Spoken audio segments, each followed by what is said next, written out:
राधे राधे। अब तक हमने कार्तिक मास महात्म्य के 9वें अध्याय तक सुना कि किस तरीके से जालंधर का जन्म हुआ और कालनेमी राक्षस की कन्या वृंदा का उनसे विवाह हुआ। उसके बाद की कथा हम अब 10वें अध्याय में सुनते हैं। सागर मंथन की कथा सुनकर किया क्रोध, चला जलंधर इंद्र से करने हेतु विरोध। इस 10वें अध्याय की कथा में हम सुनेंगे कि किस तरीके से जलंधर ने जब समुद्र मंथन की कथा सुनी तो इंद्र से युद्ध किया।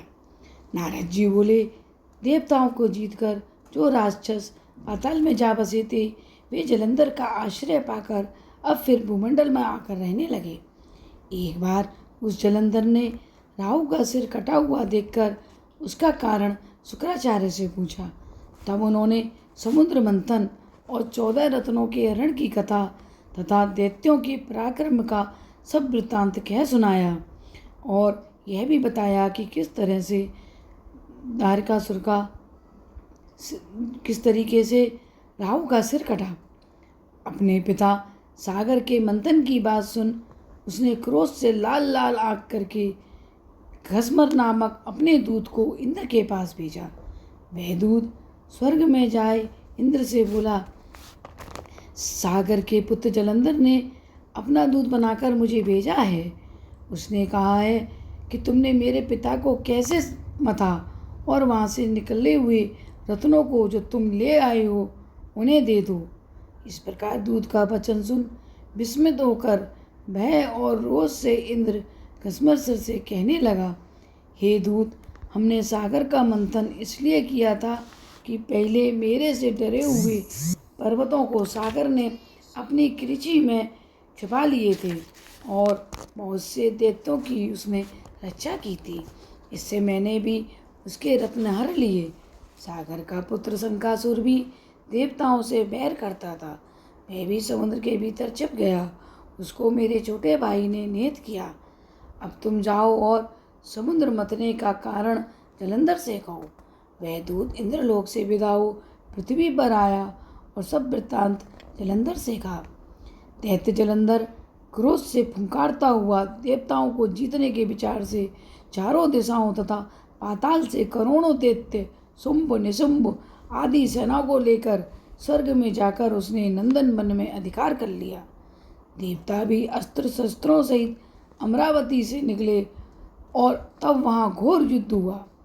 मूसल, परिघ, बाण, गदा, बर्छी, फरसा आदि शस्त्रों से वे एक दूसरे को मारने लगे। दोनों तरफ के हाथी घोड़ा सवार आदि बनने से माँ रुधिर की धार बहने लगी। युद्ध में जितने दैत्य मरे उन सबको शुक्राचार्य ने मृत संजीविनी जल बरसाकर जीवन दिया। देवताओं को पुनः जीवित देख जलंधर शुक्राचार्य से कहने लगा कि मरे हुए देवता फिर कैसे जी उठे। उसकी यह मृत संजीवनी विद्या तो और किसी जगह सुनी ही नहीं। शुक्राचार्य बोले, बृहस्पति ने द्रोणाचार्य से दिव्य औषधियाँ मंगाकर इन देवताओं को जीवन दिया है, इसलिए तुम द्रोणाचार्य ही हर लाओ। नारद जी बोले, दैत्येंद्र ने यह सुनकर द्रोणागिरी को लाकर समुद्र में फेंक दिया और फिर संग्राम को आ गया। संग्राम में देवताओं को मरे हुए देखकर बृहस्पति द्रोणाचल के पास गए तो वहाँ वह नहीं था। द्रोणाचल को दैत्य हर ले गए। यह बात जान बृहस्पति भय से व्याकुल हो गए। वह बोले, यह महादैत्य जीतने में नहीं आएगा, ये रुद्र के अंश से है। इंद्र ने जो कुछ किया था उसे याद करो। बृहस्पति की यह बात सुन सब देवता दसों दिशाओं से भाग गए। सागर के पुत्र जलंधर ने देवताओं को भागते हुए देखा। शंखभेरी का शब्द करते हुए अमरावती में प्रवेश किया। अब इंद्र आदि देवता उससे पीड़ित होकर सुमेरु को कंदराओं में रहने लगे। देवताओं को जीतकर जलंधर वहाँ राज करने लगा। तत्पश्चात शुंभ आदि को समस्त बड़े बड़े देवताओं के स्थान पर अलग अलग नियत करके वह स्वयं सुमेरु पर्वत की ओर देवताओं से लड़ने चला। इसी के साथ 10वें अध्याय की कथा समाप्त होती है। आपको मेरी वीडियो अच्छी लगे तो प्लीज़ मेरे चैनल को लाइक और सब्सक्राइब अवश्य करें।